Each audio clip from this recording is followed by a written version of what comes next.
13.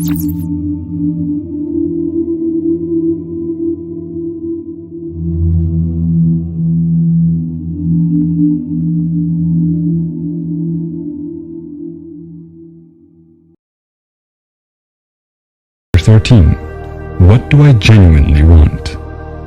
When you strip yourself from all the noise and replace your concept of identity with a clear view on your core self, you achieve a state of clarity with little conflict that I could best describe as choiceless awareness.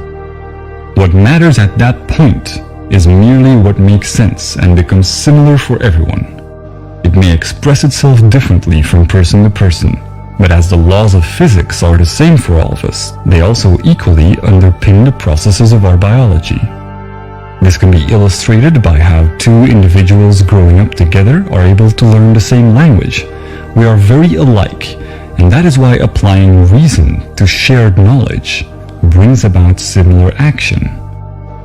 In the end, what we really want comes down to understanding what we are, and most of these answers can be deduced from our biology. The urge to reproduce, for example, evolved into our need to find a partner. Figuring out how to connect our biological purpose to our actions is what matters. And since there is a clear line to be drawn from stardust evolving to us, we just need to follow up on that to understand our design. It explains why we are here and is wired into every single cell. These are the same patterns that allowed Stardust to ultimately question itself. When looking at these existential questions, such as the meaning of life, we do so through our own subjective lens. We come up with personalized answers, just as we come up with rationalizations to understand our emotions. But it is only by having perspective and looking at ourselves from a bigger picture, a grander scheme, that we can really pinpoint the answers.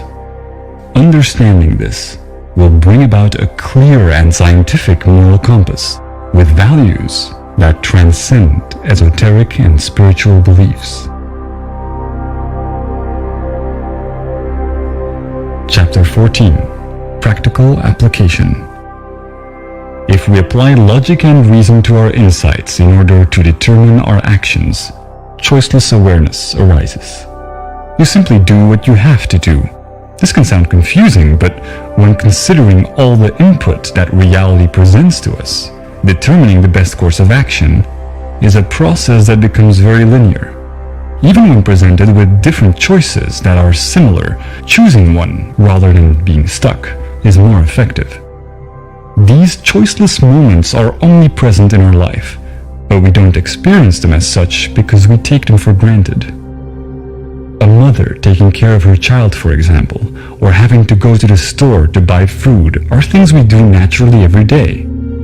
Your actions flow out of your mindset without being paralyzed by the abundance of choice. Because if we look at things rationally and efficiently, much of the choices fade away.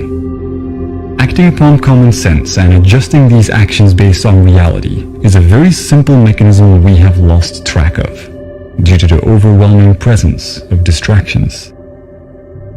You can see this with people in remote villages, for example, who experience very little distractions as life is very simple to them. This then translates to more mental clarity and being in the moment.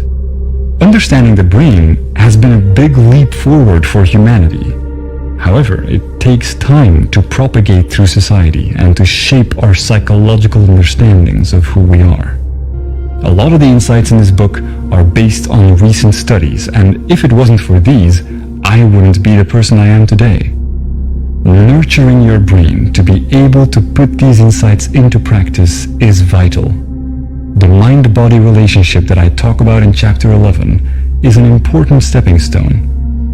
And knowing the importance of this relationship brings about quite some activities that people can start with today.